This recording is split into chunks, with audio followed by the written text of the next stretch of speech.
क्या ये अयोगवाह को स्वर में रखा जाता है या फिर व्यंजन में रखा मैं जाता स्वर के साथ आता है तो व्यंजन का वहन करता है। है? एक और मिनट, जो नहीं पढ़े हैं उनको अच्छा, टाइम sorry। दीजिए। कौन, कोई बताएगा? आप लोगों में से कोई बताएगा कि अयोगवाह को कहाँ रखा जाएगा, स्वर में रखा जाएगा या व्यंजन में? किसको किसको पता है बताइए। Hand up. किसको किसको पता है? कौन कौन पढ़ा था? आप लोग बस। आपका क्या नाम है? जया। जी, आपकी जया जी हैं। आप संस्कृत पढ़ाते थे तब भी आप ज़्यादा, अब हमेशा हमेशा पढ़े हैं। और कोई है? कृतांजलि, आप हैं? तो बताइए, ये देखिए यहाँ हम कल पढ़े थे कि स्वर में अगर ये जुड़ता है तो क्या होता है, ये अगर देखिए अगर किसी स्वर के साथ जुड़ रहा है तो यहाँ दो स्वर हो जाएंगे, क्योंकि ये ऑलरेडी स्वर है, यहाँ ये स्वर है और इसके साथ एक और बिंदी जो है ये जुड़ रही है। तो स्वर के साथ जुड़ने पे व्यंजन की परिभाषा आप जानते हैं कि अगर किसी भी स्वर में व्यंजन को जोड़ा जाता है तो वो पूर्ण रूप से व्यंजन होता है, क्योंकि व्यंजन हमेशा अर्ध स्वर कहलाता है। अर्ध होता है, आधा होता है, अर्धमात्रा होता है। तो व्यंजन के साथ जब ये मिलता है तो ये व्यंजन क के साथ अगर हम ये अगर व्यंजन देखें तो ये होता है, सही व्यंजन यही होता है तो जिसमें हलंत लगा रहता है। तो यहाँ आप इसको मिलाएंगे तो ये क्या हो जाएगा, क के ऊपर बिंदी हो जाएगा। तो क के ऊपर बिंदी हुआ तो एकदम ये स्वर की तरह लग रहा है ना, कि जैसे स्वर में मिल जाता है तो उसी प्रकार से हो जाता है, कुछ भी अलग आपको नहीं दिख रहा है। इसी प्रकार जब हम इसको स्वर में मिलाएंगे तो ये क्या होगा, स्वर में अलग से कुछ जुड़ जाएगा। और स्वर क्या होता है, स्वतंत्र होता है। स्वर स्वतंत्र होता है, उसमें और कुछ नहीं जुड़ता है। इसी प्रकार इसको हम कह सकते हैं कि जब ये स्वर में जुड़ता है तो व्यंजन की तरह काम करता है, और जब व्यंजन में जुड़ता है तो ये स्वर की तरह काम करता है। तो फिर समझ में आप लोग को कि क्यों नहीं रखा गया, इसीलिए इसको अलग से नाम दे दिया गया अयोगवाह। इसका क्या नाम है? अयोगवाह। और अह का नाम है अयोगवाह। देखिए अ का योग, अ का जो योग होता है ये वहन करता है, अ का योग होता है और व्यंजन को वहन करता है, इसलिए इसका नाम क्या हुआ है, अयोगवाह पड़ा है। अब आप सभी को समझ में आ गया? जी। सबको समझ में आ गया कि क्यों ये व्यंजन और नहीं है और क्यों स्वर नहीं है, अलग क्यों रखा है इसको? आप लोग को पीछे अगर आप लोग को कुछ समझ में नहीं आएगा तो बताइए, क्योंकि ये मेरा पहला दिन है तो हो सकता है आप लोग को ना समझ में आए, तो बता दीजिएगा आप लोग।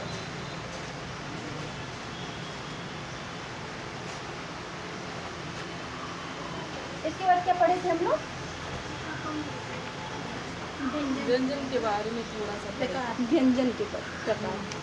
अच्छा ठीक है, व्यंजन पे हम चर्चा करेंगे। तो व्यंजन के बारे में सारी जो बातें होती हैं वो सारी जो उस पर कॉन्सेप्ट होता है, जो होता है व्यंजन का प्रकार होता है, सब पे चर्चा करेंगे। पहले हम स्वर पे चर्चा कर लेते हैं आज, और स्वर के बारे में अच्छे से पढ़ लेते हैं। तो स्वर का वर्गीकरण देखेंगे। मात्रा भी पढ़ चुके थे? जी मैम। पढ़ाना पड़ेगा फिर से मात्रा इनकी? नहीं मैम, मतलब दिख ही रहा है। हाँ,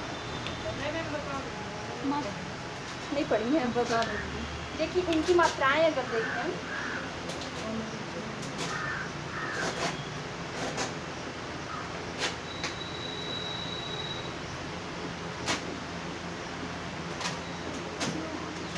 तो देखिए अ का कोई मात्रा नहीं होता। यहाँ अगर लिखेंगे हम, मैम माइक लगा दीजिए।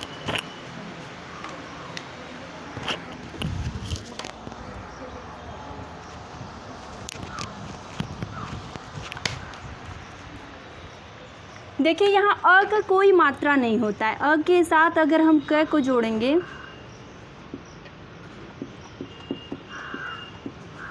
तो ये पूरी तरह से क में मिल जाएगा, आपको कोई मात्रा नहीं दिखेगा। है यहाँ अ की मात्रा है लेकिन यहाँ दिखेगा नहीं।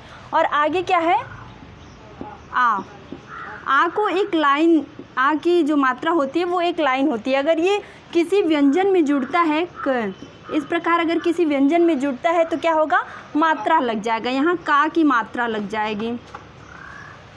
और इसी प्रकार अगर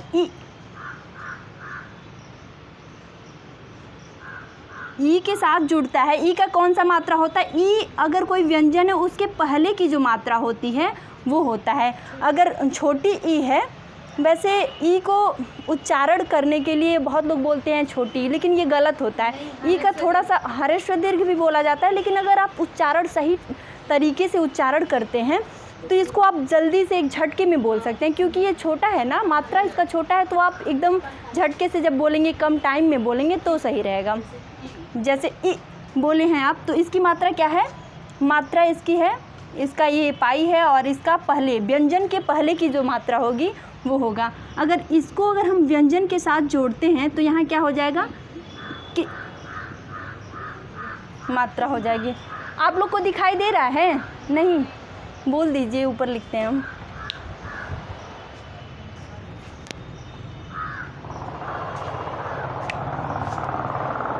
देखिए ई, अगर ई के साथ हम मिलाएंगे, ई का किधर मात्रा होता है, ई का बाद में कोई व्यंजन होता है उसके बाद में मात्रा जोड़ी जाती है उसके, ठीक है। और यहाँ अगर क के साथ व्यंजन है, इसके साथ अगर मिलाएंगे हम ई को, तो यहाँ क्या हो जाएगा की। अगला क्या है, उ, ये भी क्या है, ह्रस्व है, तो इसको भी हम झटके में बोलेंगे, कम मात्रा लगेगा इसको बोलने में। इसको मूल स्वर भी कहते हैं। इसकी मात्रा इधर होती है, और इसको अगर हम व्यंजन के साथ मिलाएंगे तो क्या हो जाएगा, कु।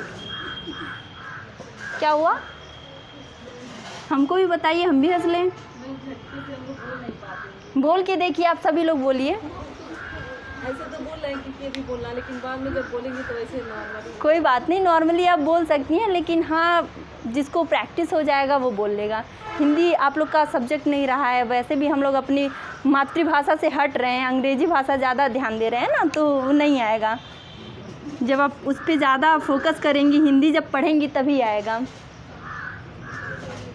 इसकी मात्रा क्या होती है, कु।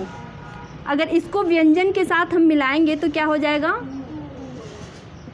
कु। इसको हम टाइम लेके बोल सकते हैं, क्योंकि ये जो मूल स्वर होता है इससे ज़्यादा समय लगता है। ये कौन सा स्वर है, ये दीर्घ स्वर है ना, तो दीर्घ स्वर को बोलने में मूल स्वर से ज़्यादा समय लगता है, तो इसको कु बोलेंगे।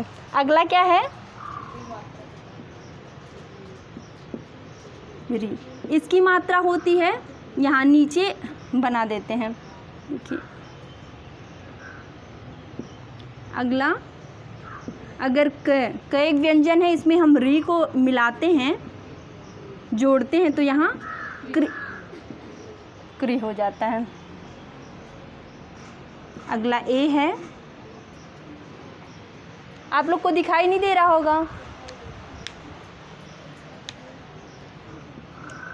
देखिए इसकी मात्रा ए है, और यहाँ अगर क से मिलाएंगे हम इसको तो क्या हो जाएगा, के। यहाँ देखिए ए का मात्रा क्या होता है, तो यहाँ अगर क से ए का योग करेंगे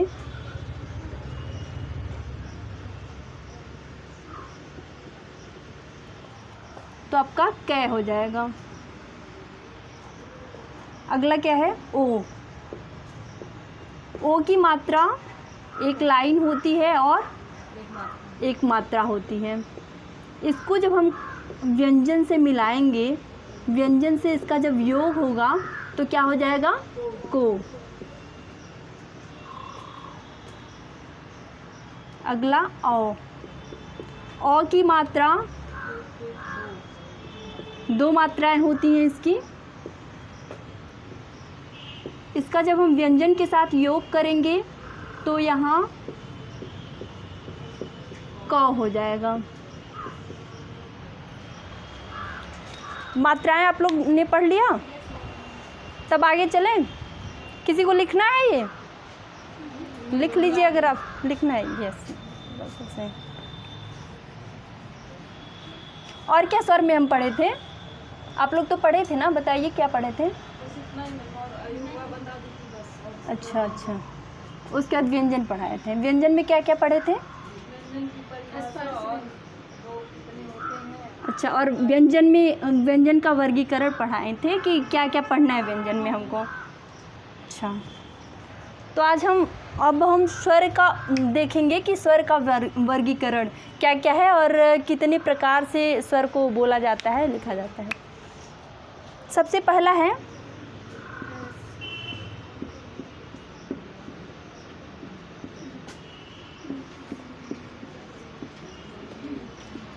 स्वरों का वर्गीकरण। तो सबसे पहला क्या है? उत्पत्ति के आधार पर। क्या पहले हम पढ़ेंगे उत्पत्ति के आधार पर।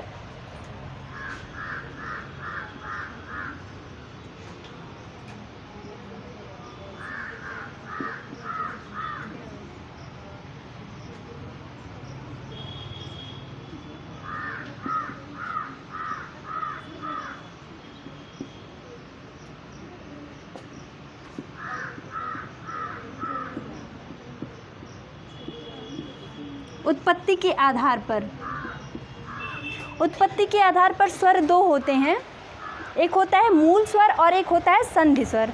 तो मूल स्वर, अभी आपने देखा कि मूल स्वर कितने होते हैं? 4।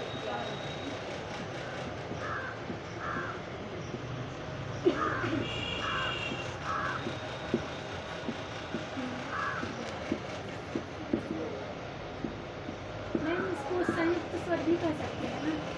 जी बिल्कुल, अभी हम बताते हैं।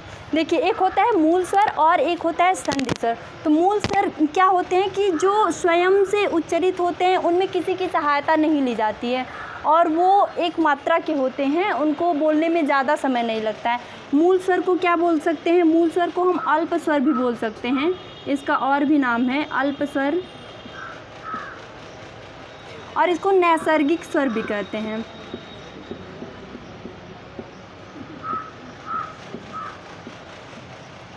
इसका नाम नैसर्गिक स्वर होता है, लघु स्वर होता है। देखिए, ये सब नाम बहुत ही महत्वपूर्ण होता है, क्योंकि आप लोग के परीक्षाओं में देखते हैं कि कभी कभी बहुत सारे नाम दे दिए रहते हैं और आप समझ नहीं पाते हैं कि क्या है। जब आप पढ़े नहीं रहेंगे तो समझ नहीं पाएंगे। ज़रूरी बात है कि नहीं समझ पाएगा कोई भी नहीं पढ़ा है तो।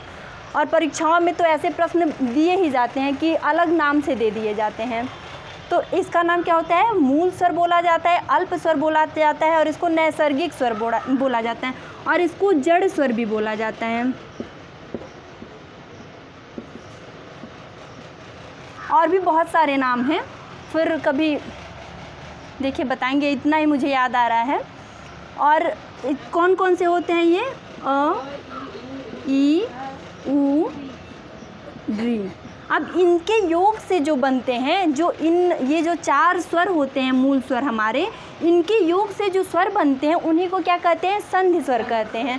इन्हीं के योग से सारे स्वर बनते हैं। देखिए, अगर अ में हम अ मिला देते हैं तो कौन सा स्वर बन जाता है? आ बन जाता है। और अगर ई में ई को मिला देते हैं तो दीर्घ ई बन जाता है। ये संधि स्वर होता है। और अगला क्या है? ऊ।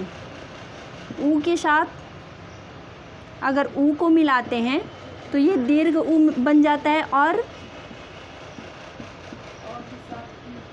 री के साथ अगर र को मिलाते हैं तो ये दीर्घ, लेकिन ये हमको नहीं पढ़ना है, ये संस्कृत में दीर्घ होता है। हिंदी में हमको दीर्घ र को नहीं पढ़ना है, इसलिए हम इसको अलग कर देंगे, इसको हटा देंगे। और इसके बाद अगर हम देखेंगे कि इन्हीं दोनों ये सारे व्यंजन, ये सारे जो स्वर हैं ना, इन सभी के अलग अलग, गुड मॉर्निंग, अलग अलग योग से जब मिलाते हैं तो और भी स्वर बनते हैं। देखिए कौन कौन से होते हैं। संधि स्वर में आ हो जाएगा, ई, उ,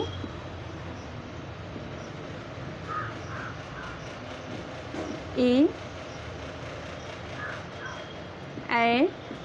ओ और औ। अब इस संधि स्वर में भी 2 प्रकार के होते हैं स्वर।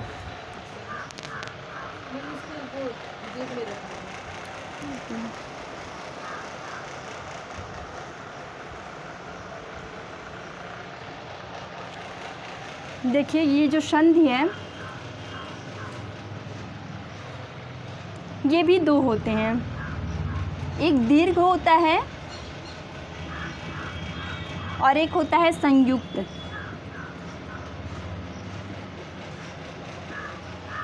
अब दीर्घ में कौन कौन से आ जाएंगे बताइए आप लोग। मतलब बड़ा आ ई उ, यस, आ ई उ किस में आ जाएंगे, दीर्घ में आ जाएंगे। ये तीनों क्या है, दीर्घ में आ जाएंगे। और संयुक्त में कौन कौन सा आएगा, ए आई ओ और औ, ये सभी संयुक्त स्वर में आ जाएंगे। तो संयुक्त स्वर के भी दो पार्ट होते हैं। अभी आपने देखा कि संधि स्वर के दो पार्ट हैं, दीर्घ स्वर और संयुक्त स्वर, और इनके भी दो पार्ट हैं। ये क्या है, एक होता है गुण होता है, एक गुण स्वर होता है और एक होता है वृद्धि स्वर। आप संधि पढ़े होंगे ना, तो संधि पढ़े होंगे तो उसमें देखे होंगे कि कुछ ऐसे होते हैं वृद्धि संधि। जब पढ़े होंगे तो देखते हैं कि यहाँ ये दो जो होते हैं, ये जो दो होते हैं इनका वृद्धि बनता है, और ये जो दो होते हैं वो गुण होते हैं। तो गुण स्वर में कौन कौन से आ जाएंगे, ए आ जाएगा और ओ आ जाएगा, और वृद्धि में आई और औ। तो ये क्यों वृद्धि हुए हैं, क्या आप लोग बताएंगे? आप लोगों में से कोई लोग बताएंगे कि ये वृद्धि क्यों इनको कहे जाते हैं? मात्राएं, कौन सी मात्राएं जुड़ी हैं इसमें? देखिए यहाँ हम अगर देखेंगे ए किससे मिलकर बनता है, अ और हर्ष ई से मिलकर बना होता है। इसका उच्चारण स्थान क्या होता है, अलग होता है। इसका उच्चारण स्थान कंठ होता है और इसका उच्चारण स्थान क्या होता है, ताल होता है। ये दो अलग अलग उच्चारण स्थान वाले स्वर से मिलकर बना है, तो इसीलिए इसको क्या कहते हैं, गुण कहते हैं। और ये क्या होता है देखिए, और ओ जो होता है ये किससे मिलकर बना है, ओ और ऊ से मिलकर बना है। तो अ का भी उच्चारण स्थान कंठ होता है और ऊ का उच्चारण स्थान क्या होता है, ओष्ठ होता है। तो आप अगर इन दोनों को जब मिलाएंगे तो इसका उच्चारण स्थान कंठ ताल हो जाएगा और इसका उच्चारण स्थान क्या हो जाएगा, कंठोष्ठ हो जाएगा। ये अलग अलग स्वरों से मिलकर बने हुए हैं, तो इनको क्या कहा जाएगा, ये गुण हो गए हैं, क्योंकि ये अलग अलग गुणों से मिलकर बने। इनका गुण अलग होता है और इनका गुण अलग होता है, तो इन्हें गुण स्वर कहा गया है। और अगला क्या है, अय है।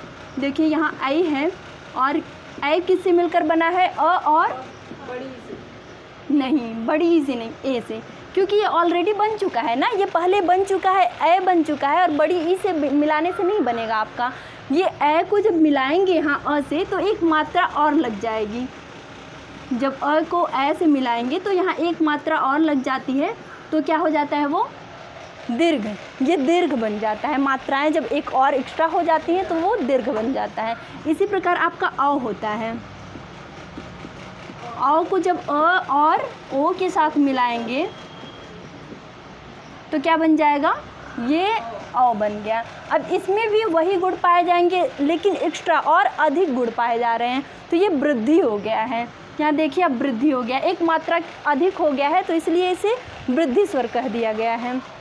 यहाँ देखिए अब कंठ ये है ही, और ये दोनों कंठोष्ठ है। इसका आप पहले अगर उच्चारण स्थान देखेंगे तो इसका आप देखेंगे कि ये ऑलरेडी कंठोष्ठ है, और यहाँ कंठ एक और एक्स्ट्रा आ जा रहा है, तो यहाँ एक मात्रा अधिक हो जा रही है, इसीलिए इसको वृद्धि कहा जाता है। तो आपको इतनी बातें समझ में आ गई। देखिए ये सब बहुत ज़रूरी होता है हमारे लिए, क्योंकि आगे चल के हम जब बड़ी परीक्षाओं में, किसी भी परीक्षाओं में बैठते हैं तो बहुत सारे बड़े बड़े क्वेश्चन पढ़ लेते हैं, बहुत सारी चीज़ें जान लेते हैं, लेकिन छोटी छोटी चीज़ों पे जब हम बेसिक पे ध्यान नहीं देते हैं तो हमको वही चीज़ें प्रॉब्लम करती हैं, क्योंकि हम पढ़ के तो बहुत ज़्यादा गए होते हैं और छोटी चीज़ों पे ध्यान ही नहीं देंगे तो फिर कहाँ से क्या होगा। और वही जब भूल जाता है तो बहुत ज़्यादा पछतावा होता है कि हम इतनी सारी चीज़ें भूल गए और आते हुए भी इतना ईजी, इतना सरल क्वेश्चन भूल गए। किसी को लिखना है इसमें?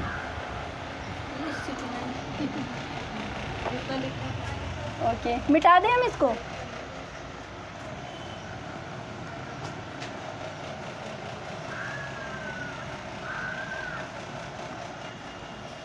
आप लोग का 4th सेमेस्टर का एग्ज़ाम कब तक होगा? कुछ क्लियर नहीं है।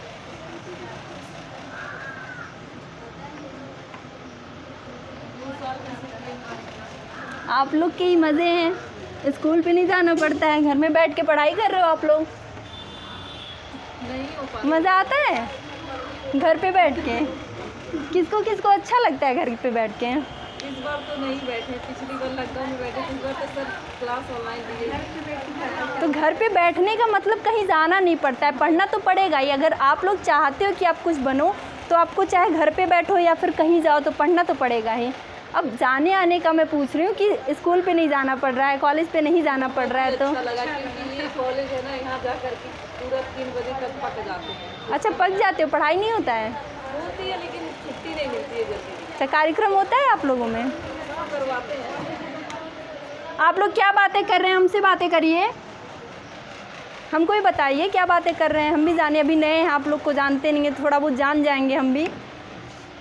तो आपने क्या देखा? उत्पत्ति के आधार पर स्वरों का वर्गीकरण। अब काल के आधार पर देखेंगे, मात्रा के आधार पर देखेंगे कि मात्रा के आधार पर क्या होता है स्वरों का वर्गीकरण।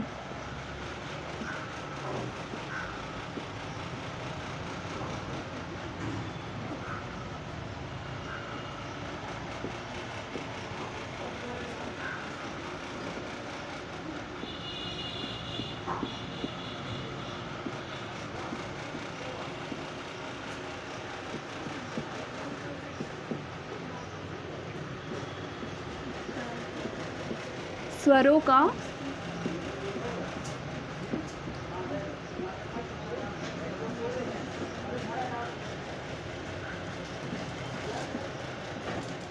वर्गीकरण।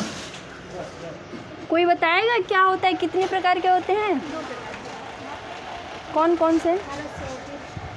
ह्रस्व और दीर्घ और संस्कृत।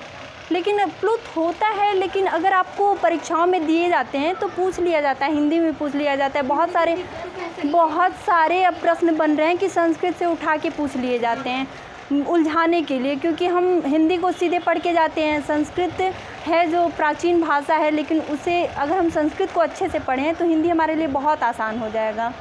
तो उसको भी आप लोग जानते रहिए तो अच्छा रहेगा, क्योंकि परीक्षा में क्या पूछ लिया जाए। ठीक है, बिल्कुल। तो कौन कौन सा होता है?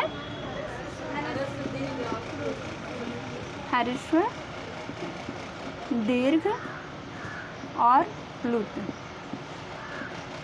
ह्रस्व किसे कहते हैं?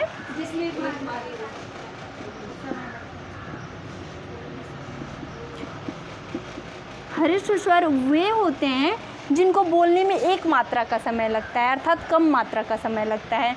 देखिए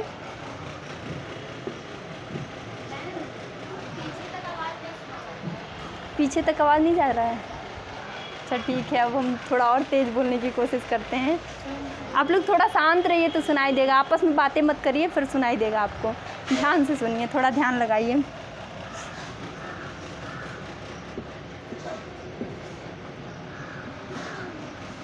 कौन कौन से होते हैं? ह्रस्व वर्ण अ, ई और उ और ऋ होते हैं। दीर्घ में कौन कौन सा आएगा? आ, दीर्घ ई, दीर्घ उ, दीर्घ ऋ इसमें नहीं रहेगा। उसके बाद क्या आ जाएगा? ए, आई, ओ और औ। और इसमें इसका प्लुत होता है। देखिए ह्रस्व क्या होता है कि जिनको बोलने में एक मात्रा का समय लगता है, और दीर्घ होता है कि जिनको बोलने में एक मात्रा से अधिक का समय लगता है। उनको बोलने में 2 मात्राएं लगती हैं, उन्हें दीर्घ कहते हैं। और प्लुत होता है दीर्घ से एक मात्रा अधिक लगता है जिसको बोलने में, उसी को प्लुत कहा जाता है। अब प्लुत का होता है कि आप कभी संस्कृत का जो मंत्र होता है उसमें उच्चारण ओम ओम आपका है, लेकिन अभी इस समय वो वैदिक संस्कृत में उसका प्रयोग होता है। अभी आप लोग कैसे ओम लिखते हैं? आप ऐसे ओम लिखते हैं। तो यहाँ क्या प्लुत का हुआ है प्रयोग? ऐसे जो लिखे वो 3 वाला मात्रा। हाँ, जब आप लिखेंगे, लेकिन कहीं कहीं आप हिंदी में देखते होंगे आप ज़्यादातर ऐसे ही लिखे जाते हैं। तो अगर आप इसका एग्जाम्पल दे रहे हैं तो आपको सोचना पड़ेगा कि हम कैसे लिखे हैं। सामने आपके इस तरह से लिखा रहे तो आप कैसे कहेंगे कि इसमें प्लुत है, बताइए। और अगर इस तरह से ओम लिखते हैं तो क्या यहाँ प्लुत दिखाई दे रहा है आपको? नहीं दिखाई दे रहा है। तो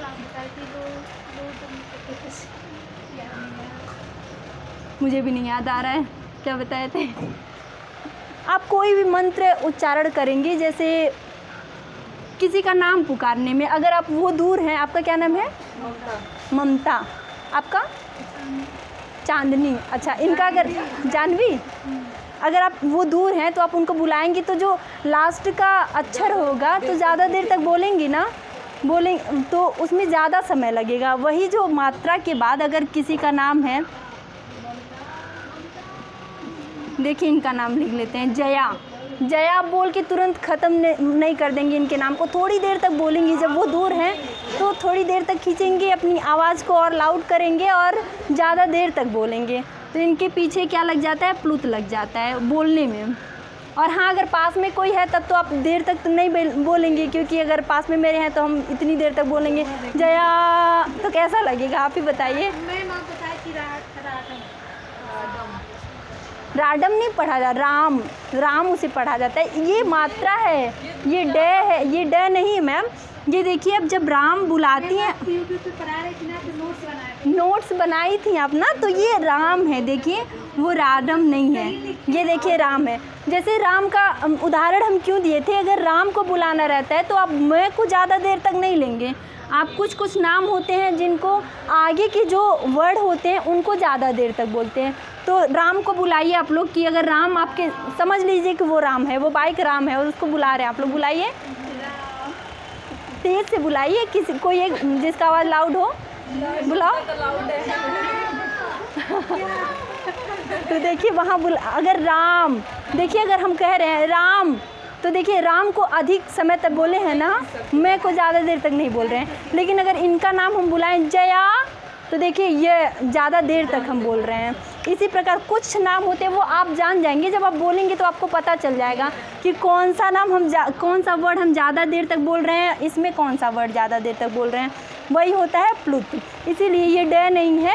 जब जानती हैं, लिखने पे फोकस मत दीजिए, ज़्यादा फोकस समझने पे करिए। अगर जब आप समझ लेंगी एक बार तो दोबारा लिखने का कोई ज़रूरत नहीं होगा आपको। लिखेंगी तो भी सही है, नहीं लिखेंगी तो भी सही। आपके सामने अगर प्रश्न आ जाते हैं तो आप हमेशा उसको कर लेंगी, सही कर लेंगी। हाँ ठीक है, बहुत सही आपने बताया, बहुत अच्छा लगा। तो आप लोगों को हर्ष और दीर्घ और प्लुत समझ में आ गया?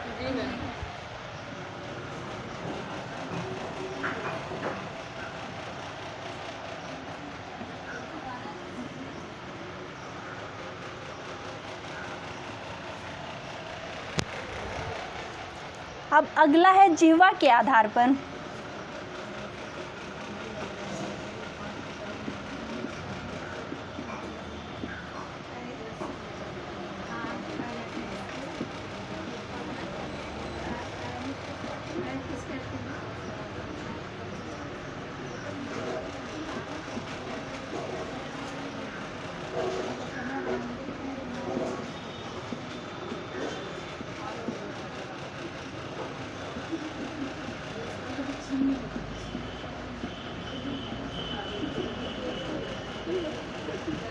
आप लोगों में से कोई बताएगा जीवा के आधार पर कौन कौन से होते हैं? कौन कौन से?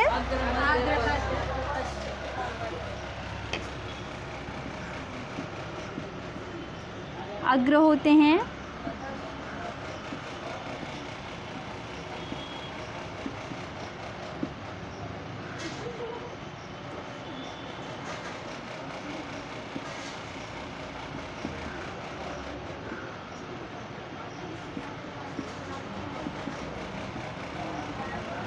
फर्स्ट स्वर। अग्र स्वर किसे कहते हैं? जो आगे जो जिसको बोलने में जीवा का अगला भाग प्रयोग होता है। जब आप बोलते हैं हाँ ई बोलेंगे तो जीवा का कौन कौन सा भाग, अगला भाग प्रयोग होगा? मध्य में अ आ जाएगा। अग्र में क्या क्या आएगा बताइए? ई, ए,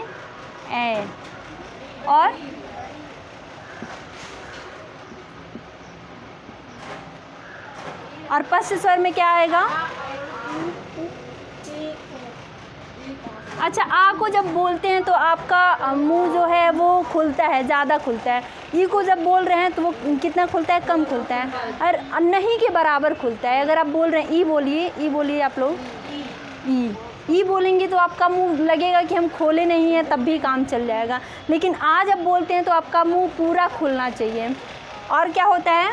आ, ऊ, ओ और आओ।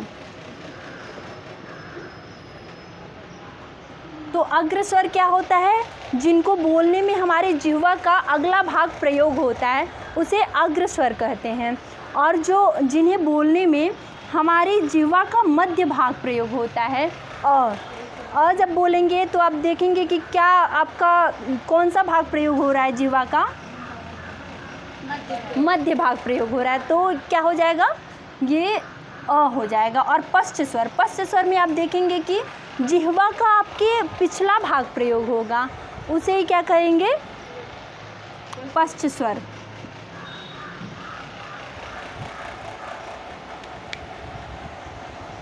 क्या पढ़ना था आप लोग को?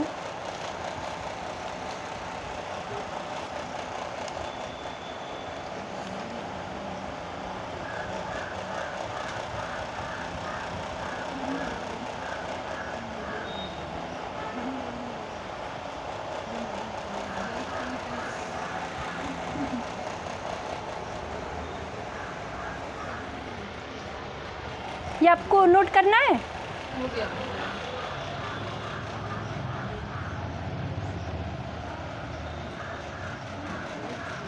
अब आपका अगला है जिह्वा।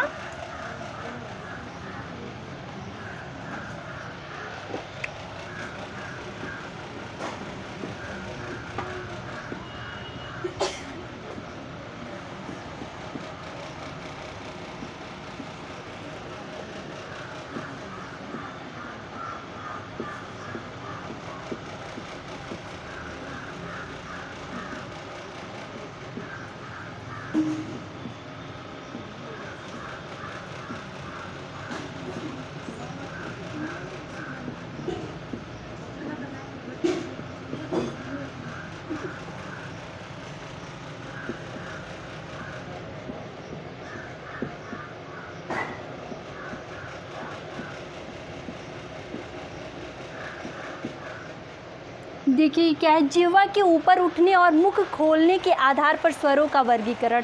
इसमें कौन कौन सा होता है? समृद्ध, अर्ध समृद्ध, विवृत और अर्धविवृत।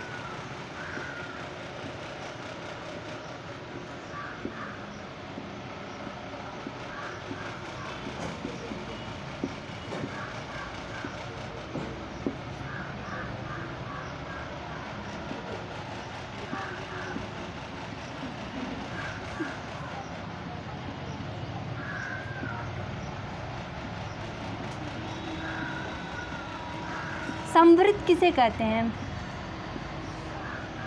संवृत क्या होता है? जिसको बोलने में ज़्यादा मुँह खुलता है? नहीं, उल्टा। और कोई संवृत क्या होता है? कोई बताएगा संवृत क्या होता है? जिसको बोलने में मुख हमारा नहीं खुलता है, बंद होता है, वो संवृत होता है। कौन कौन से ऐसे वर्ड होते हैं जिनको बोलने में हमारा मुख खुलता नहीं है? ई, बोल के देखिए। ऊ खुल नहीं रहा है आपका मुंह। जब ऊ बोल रही हैं तो देखिए, ऊ बोल रही हैं तो आपका आधा, पूरा आधा मुंह खुल रहा है। तो क्या कौन कौन से होते हैं? ई होता है, ई और अ किस में आएगा? और जब आप खोलेंगे तो किस में आएगा? एक मिनट। पहले आप परिभाषा समझ लीजिए सबका, उसके बाद फिर समझ में आ जाएगा। देखिए समृद्ध क्या होता है, जब बोलते हैं तो मुख बंद होता है, एकदम पूरी तरह से बंद होता है, न के बराबर खुला होता है। और अर्धविमृत क्या होता है, थोड़ा खुला होता है, थोड़ा बहुत खुला होता है, ज़्यादा नहीं, बस थोड़ा बहुत खुला होता है अर्धसमृद्ध। और विमृत में क्या होता है, मुख पूरा खुला होता है। और अर्धविमृत में क्या होता है, थोड़ा बहुत खुला होता है। इसमें 1 मिनट हम देख लेते हैं आपको, क्योंकि मुझे भी थोड़ी स्किप कर रही है माइंड से।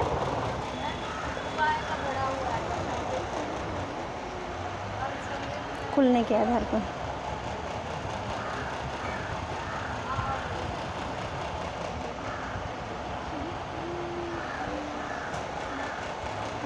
जी बिल्कुल आपने सही बताया है। ये ऊ होता है, इसमें भी बड़ा ऊ होता है, और यहाँ क्या होता है, ए होता है, और क्या होता है, ओ, और क्या होता है, कुछ नहीं। और इसमें क्या होता है, ए होता है, ए होता है, इसमें आ होता है मैम, इसमें आ होता है, इसमें औ होता है, और अ होता है। जी कौन कौन से हो गए आपके, अ हो गया, आ और ई, उ, ए, ओ और आई, औ, सभी हो गए ना, यही स्वर होते हैं ना। तो देखिए यहाँ आप बोल के देख लीजिए, समझने में नहीं, आप बोल के देखिए। बोलेंगे तो ई, उ, ए को जब बोलेंगे तो थोड़ा सा ए थोड़ा सा खुल रहा है, ओ थोड़ा सा ये भी खुल रहा है, लेकिन जब आई बोलेंगे तो आपका पूरा मुंह खुलेगा। आई, औ, अ बोलेंगे तो आप किसी भी प्रकार से बोल सकते हैं, ये विमृत में भी आ जाता है। अगर इसको खोल के बोलेंगे तो भी वहाँ आ जाएगा। आ होगा विमृत। इसका परिभाषा लिखेंगे आप लोग, लिखना चाहेंगे? ठीक है लिखें।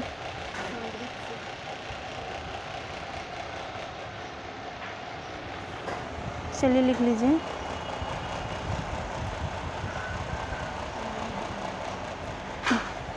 समृद्ध का लिखिए, जिन स्वरों के उच्चारण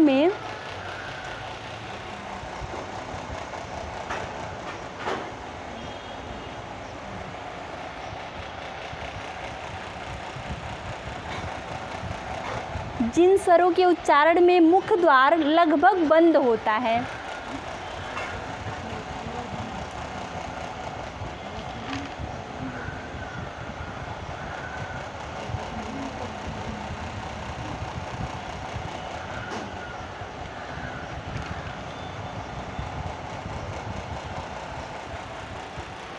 क्या लिखा आपने कि जिन स्वरों के उच्चारण में मुख द्वार लगभग बंद होता है, उसे क्या कहते हैं, समृद्ध कहते हैं।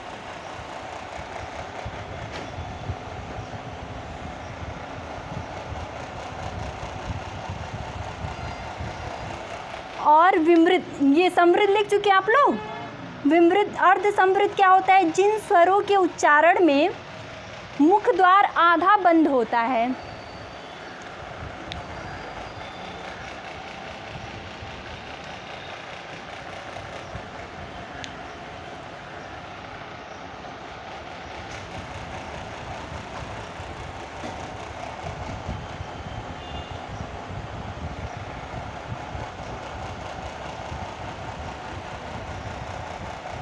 हो गया?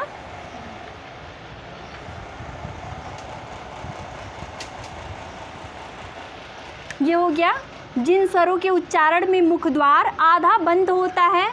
और अर्धविमृत क्या होता है, जिन स्वरों के उच्चारण में मुख द्वार आधा खुला होता है। इसमें होता है पूरी तरह से बंद होता है, और इसमें होता है आधा बंद होता है, और इसमें क्या होता है, आधा खुला होता है। और विवृत क्या होता है कि जिन स्वरों के उच्चारण में मुख द्वार पूरा खुला होता है।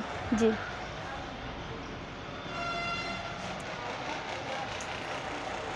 हो गया, लिख लीजिए आराम से आप लोग।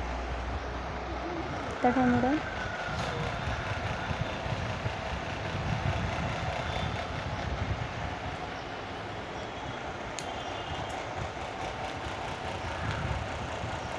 क्या बच्चा है।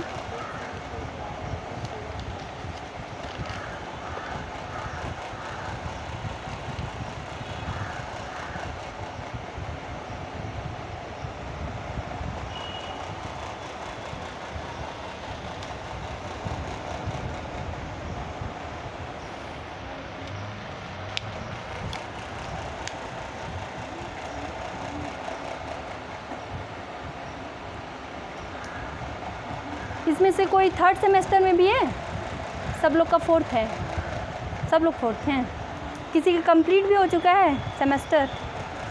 सब लोग अटके हैं, सेकंड सेमेस्टर का एग्जाम। थर्ड सेमेस्टर तो प्रमोट हुआ था ना आप लोग का? अभी कंफर्म नहीं। अच्छा, अभी थर्ड सेमेस्टर कंप्लीट नहीं है। पहुँच तो फोर्थ सेमेस्टर में गया, लेकिन अभी थर्ड का भी कुछ अच्छा, हो सकता है कि उसका भी एग्ज़ाम आप लोग को देना पड़े, थर्ड का मतलब ऐसा हो सकता है ना, हो नहीं जाएगा, लेकिन जहाँ तक संभावना है शायद आप लोग का प्रमोट हो जाए। लेकिन अगर एग्ज़ाम हो जाता है तो फिर आप लोग को तैयारी तो करनी ही पड़ेगी। थर्ड में संस्कृत भी होता है ना आपके? तैयारी कर लियो आप लोग? पढ़े हैं मैं। अच्छा, आप पढ़ लिए हैं। और बीएड वालों का, बीएड कौन कौन है इसमें? बीएड, अच्छा आप लोग बीएड कर रहे हैं। कौन सा है? फर्स्ट ईयर होता है ना उसमें? Second year. अच्छा फर्स्ट ईयर ये लोग भी प्रमोट हैं, ये लोग तो इसमें अच्छा। एग्जाम देते हैं, दूसरा नहीं। लेकिन ये एक लिए ना एक तरह से अच्छा नहीं है आप लोग का, क्योंकि आप लोग वंचित रह जा रहे हैं, टीचिंग स्किल से वंचित रह जा रहे हैं। और सारी जो एक्टिविटी होती हैं कॉलेज में, बहुत सारी एक्टिविटी होती हैं कि आप लोग को अच्छे लगते हैं और आगे चल के बहुत सारे काम भी आते हैं। आप लोग जब वहाँ रहेंगे, घर में बैठ के क्या सीखेंगे आप लोग? कुछ नहीं सीखेंगे, खाना बनाना सीखेंगे। अब पढ़ाना नहीं सीख पाएंगे, और बहुत सारी जो एक दूसरे के ग्रुप में रहकर जो सीखते हैं आप, वो नहीं सीख पाएंगे। क्योंकि जब हम डीएलएड वगैरह कर रहे होते हैं, टीचिंग ट्रेनिंग जब कर रहे होते हैं, तो वहाँ क्या होता है, बहुत सारी चीज़ें आती हैं। कहीं कोई ग्रुप आ रहा है, कोई खेल हो रहा है, कोई कंपटीशन हो रहा है, इस तरह के बहुत सारी प्रतियोगिताएं होती रहती हैं।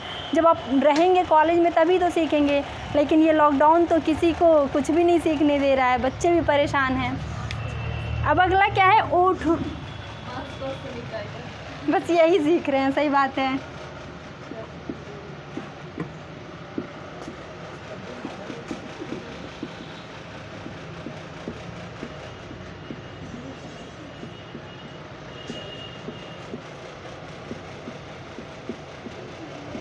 ओठों की स्थिति के आधार पर स्वरों का वर्गीकरण, ये क्या होता है?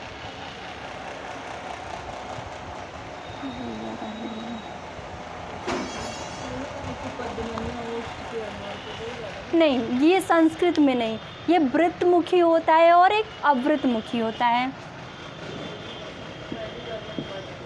नहीं, ये सब जानना आप लोग की ज़रूरी है, क्योंकि ये सारी चीज़ें ध्यान नहीं रखते हैं लोग। बेसिक जब आपका मजबूत रहेगा तो आप कभी भी हिंदी में कोई भी आप टॉपिक क्लियर कर सकते हो आप। लेकिन अगर कुछ न कुछ ज़रूर एकदम, क्योंकि ये सारी चीज़ें पहले ये सब नहीं बताया जाता था। लेकिन अब क्या हो रहा है ना, टेट में, यूपी टेट में अगर जूनियर का एग्ज़ाम दे रही हैं आप, प्राइमरी का दे रही हैं, तो भी हाई लेवल के क्वेश्चन पूछ लिए जाते हैं। कुछ क्वेश्चन सभी नहीं पूछे जाते, कुछ एकदम इजी पूछे जाते हैं, कुछ होते हैं इजी रहते हैं, लेकिन आप जब जानते नहीं रहेंगे तो आपको हाई लगेगा। अभी जब ये हाई, देखिए अब ये जो हाई पूछेगा, आप किसको हाई लगेगा? जब ये आप पढ़ ही नहीं रहेंगे वर्णमाला में, तो सोचेंगे कहाँ से ये पूछ लिया गया, हम तो इसको जानते ही नहीं हैं। लेकिन अगर आप बेसिक चीज़ें पढ़ लेती हैं तो आपको क्या लगेगा, ये तो पढ़े हैं, वो आपको ईजी लगेगा, बिल्कुल ईजी लगेगा। तो क्या होता है? वृत्तमुखी होता है। एक होता है वृत्तमुखी और ये एक होता है अवृत्तमुखी।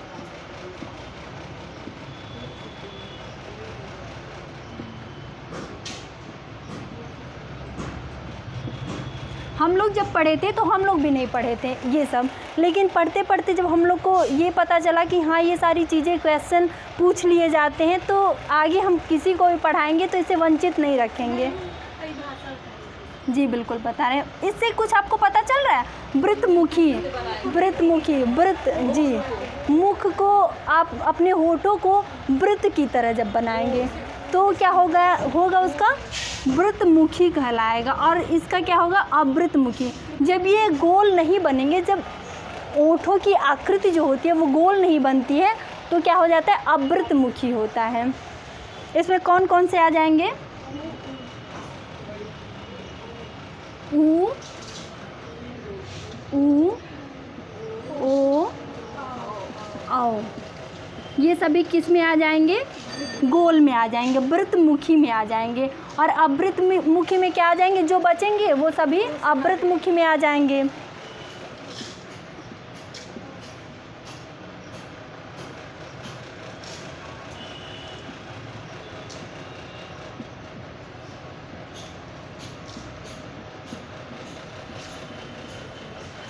परिभाषा लिखेंगे आप लोग इसका? नहीं नहीं ठीक, ओके ओके। लिखना है किसी को? नहीं नहीं समझ गए।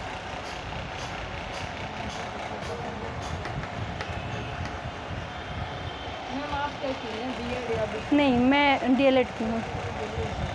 17 बैच है, 17 बैच है मेरा, कंप्लीट हो गया, आपके सुपरसेट भी कंप्लीट? सब कंप्लीट है। उसी बार हम लोग दिए थे तभी निकल गया था, लेकिन तब से बैठे हैं, सुपर टेट आ ही नहीं रहा है।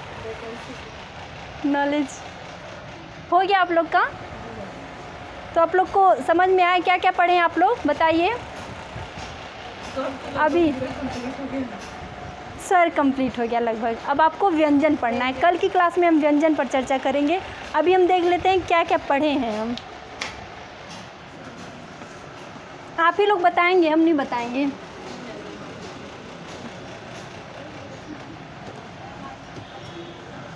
क्या हुआ? तेरे याद के लिए बस आज के लिए इतना ही, ज़्यादा नहीं पढ़ाएंगे, क्योंकि हमको भी पता है पहली क्लास है मेरी, अभी आप लोग ज़्यादा इंटरेक्ट नहीं हुए हैं हमसे, तो हो सकता है समझ में आ रही हो, मुझे पता है कि आपको समझ में आ रहा होगा। लेकिन कुछ बच्चों के साथ ऐसा होता है कि कुछ बच्चे जब नए टीचर के साथ मिलते हैं तो उनकी बातें ज़्यादा समझ में नहीं आती है, धीरे धीरे समझ में आती हैं। हाँ, आप लोग पुराने हो गए हैं, लेकिन इसमें से कुछ हैं कि जिनके लिए हम एकदम नए होंगे। क्यों? आप लोग के लिए शायद हम नए होंगे। आप लोग को कोई लोग भी क्लास किए हो? आप लोग ऑनलाइन क्लास नहीं किए हो? हाँ, तो वही जो नहीं किया है क्लास, उसके लिए हम एकदम नए होंगे। क्या क्या पढ़े हैं आज हम, बताइए। वर्गीकरण पढ़े हैं, और मात्राएं कौन बताएगा? मात्राएं आप लोग पहले से पढ़ चुके, तो आप लोग नहीं बताएंगे, पीछे जिसकी डिमांड थी वो बताएगा। क्यों?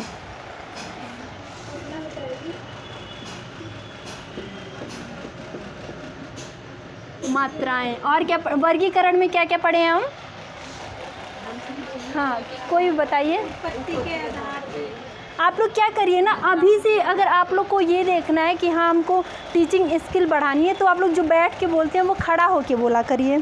जब खड़ा होके बोलेंगे आप लोग ना, तो क्या होगा कि आप लोग की स्किल बढ़ेगी, आप लोग बोलने में हेजिटेट नहीं होंगे। हम लोग के साथ भी था, जब हम लोग पढ़ते थे वहाँ, तो सर लोग खड़ा करते थे तो बहुत सोचते थे खड़ा हो कि ना हो, आता तो भी बताते नहीं थे हम लोग कि नहीं बताएंगे, कोई बात नहीं, वो तो बता ही रही है। लेकिन इससे क्या हो रहा है, वो उसका स्किल बढ़ रहा है, आपका थोड़ी ना बढ़ रहा है। आप जब खड़े होगे, बोलोगे, कुछ एक शब्द बोलोगे, 2 शब्द बोलोगे, तो धीरे धीरे ऐसा टाइम आएगा तो आप खड़े होके बहुत ज़्यादा कुछ बोल सकते हो। इसलिए अभी से प्रैक्टिस करो, जो आप बैठ के बोलते हो उसको खड़े होके बोलो, तो अच्छा लगेगा, आप लोग को भी अच्छा लगेगा, कॉन्फिडेंस आएगा, और सामने वाले जो टीचर पढ़ा रहे होंगे उनसे इंटरेक्ट करेंगे तो उनको भी मज़ा आएगा और अच्छे से पढ़ाएंगे। जितनी नॉलेज रहेगी वो सब बाहर आएगी। ये होता है जब स्टूडेंट कुछ क्वेश्चन करते हैं, पूछते हैं, तो बहुत अच्छे से बताते हैं लोग। चलिए बताइए क्या क्या पढ़ी हैं, बताइए खड़े होके, कोई एक अपने मन से, हम किसी को खड़ा नहीं करेंगे। लेकिन हाँ, आगे की क्लास में जब हम कंटिन्यू करेंगे तो सबको खड़ा करके पूछेंगे, एक एक करके, कोई किसी को नहीं छोड़ेंगे। नहीं, अभी आप लोग अपनी मर्ज़ी से, जो खुद से स्वतः जिसकी इच्छा हो वो खड़ा हो सकता है। बताइए आप लोग बुक लेके, कॉपी लेके बताइए, ये नहीं कि खुद से बताना है आपको, कॉपी लेके बताइए, खड़े होके बताइए। चलिए बताइए। नहीं, आप बताइए जया जी, वो बाद में बताएंगे, वो थोड़ा सा हमसे इंटरेक्ट हो जाएंगी तब बताएंगी। मात्रा के आधार पर पहले क्या था? उत्पत्ति के आधार पर था, आप लिखी नहीं है, उत्पत्ति के आधार पर। अच्छा, ये पहले था उत्पत्ति के आधार पर, उसके बाद मात्रा के आधार पर, मात्रा उच्चारण काल के आधार पर,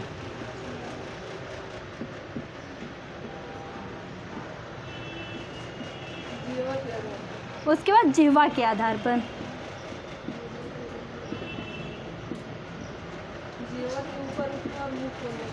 जी जिह्वा के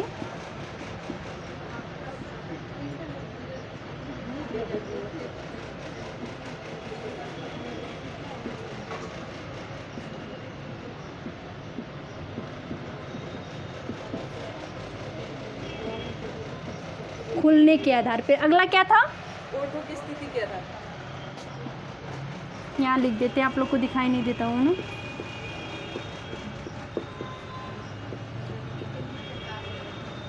स्थिति। अगला क्या है? बस यही।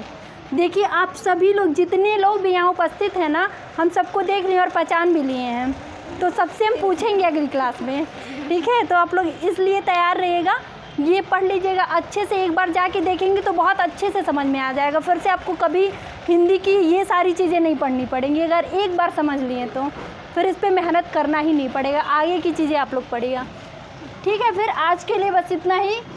तो कैसा लगा आप लोग को हमारी क्लास? अच्छा लगा? कुछ नई चीज़ें सीखने को मिला? ठीक है, फिर ऐसे ही सीखते रहिए और आप लोग कुछ पढ़ के आइए, कुछ प्रश्न हमसे भी पूछिए, हम भी आपसे कुछ सीखते रहेंगे इसी प्रकार, ठीक है?